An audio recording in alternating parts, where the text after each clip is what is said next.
মৌসুমের সব রেকর্ড ছাড়িয়ে যাচ্ছে দেশের তাপমাত্রা। তাপপ্রবাহের ধারাবাহিকতায় গনগনে সূর্যে জীবন ওষ্ঠাগত, পুড়ছে প্রকৃতিও। আবহাওয়ার এমন বিরূপ প্রভাব সরাসরি পড়ছে ফসলের ক্ষেতে, শুকিয়ে যাচ্ছে ফসল, সবজির ক্ষেত।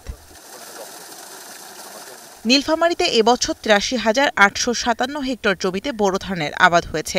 উৎপাদন লক্ষ্যমাত্রা ৫,৫৫,০৩৩ টন ধান, যে ধান ঘরে তুলতে লাগবে আরও ২৫ দিন সময়। তবে চলমান দাবদাহে মাঠের সেসব ধান চিটা হওয়ার শঙ্কায় উত্তরাঞ্চলের চাষিরা। স্বাভাবিক সময় ২ দিন পর পর সেচ দিতে হলেও এখন প্রতিদিন ৫ থেকে ৯ ঘণ্টা দিতে হচ্ছে সেচ, যাতে অন্যান্য সময় বিঘায় ১৮০০ থেকে ২,০০০ টাকা খরচ হলেও বর্তমানে সেই খরচ দাঁড়িয়েছে ৩৫০০ থেকে ৪,০০০ টাকায়।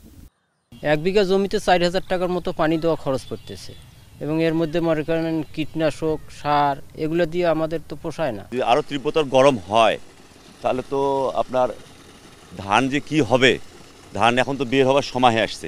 উপর থেকে শুরু করে মাটি পর্যন্ত যে আমাদের পরিবেশটা থাকে, এই পরিবেশটাকে যদি আমরা এই ৪-৫ ইঞ্চি সেচ দিয়ে এটাকে যদি আমরা সবসময় পানি ধরে রাখতে পারি, তাহলে কিন্তু এই অংশটুকের যে তাপমাত্রাটা এটা কিন্তু ১০-১২ ডিগ্রি কমে যায়।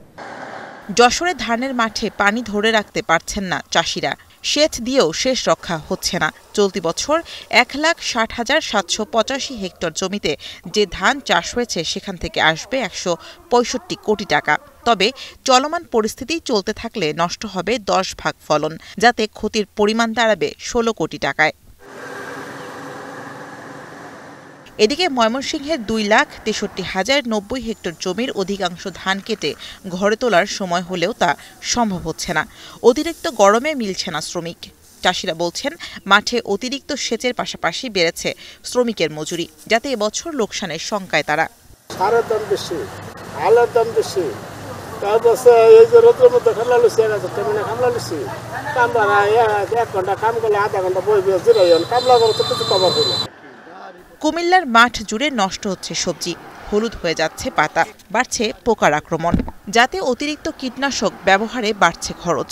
এদিকে তীব্র গরমে বেশিক্ষণ মাঠে কাজ করতে পারছেন না চাষিরা। তবে উৎপাদন খরচ বাড়ায় হাড়ভাঙা এই খাটুনির পরেও কতটুকু দাম পাবেন তা নিয়ে তৈরি হয়েছে শঙ্কা।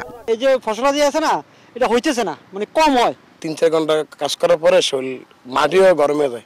কৃষকরা যেটা করে সেটা হচ্ছে এলোপাথারি তারা বালাইনাশক প্রয়োগ করে।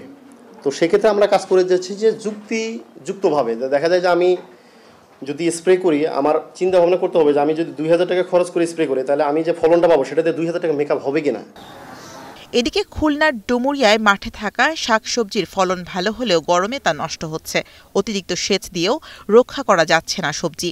বাড়তি ব্যয়ের বোঝা তো আছেই, সেই সাথে মাঠ ফেটে চৌচির হয়ে যাওয়ায় নতুন করে গ্রীষ্মকালীন সবজি চাষ করতে পারছেন না চাষিরা। আমরা পিছিয়ে যাচ্ছি। আমাদের চাষ যে আগাম যে সবজি চাষের যে মৌসুম থাকে, এই মৌসুম আরও লেন্দি হয়ে যাবে। যেখানে আমার ৮টা থেকে ১০টা সেচ লাগতো, সেখানে আমার কিন্তু ১২ থেকে ১৫টা সেচ লাগছে। প্রায় ৫ থেকে ৬টা সেচের খরচ কিন্তু আসলে কৃষকের কিন্তু বেশি প্রয়োজন হচ্ছে। এদিকে নওগাঁয় সবজির মাঠে দেখা দিয়েছে পচন রোগ, যাতে কীটনাশকের ব্যবহার বাড়ার পাশাপাশি দিতে হচ্ছে অতিরিক্ত সেচ। প্রতি মাসে খরচ বেড়েছে ২৮০০ থেকে ৩,০০০ টাকা, যা গত বছর ছিল ১৪০০ থেকে ১৫০০ টাকা। শামীমা রহমান শাম্মী, এখন। শিয়া বাটার, অ্যালোভেরা ও ভিটামিন ই সমৃদ্ধ লিলি বিউটি সোপ।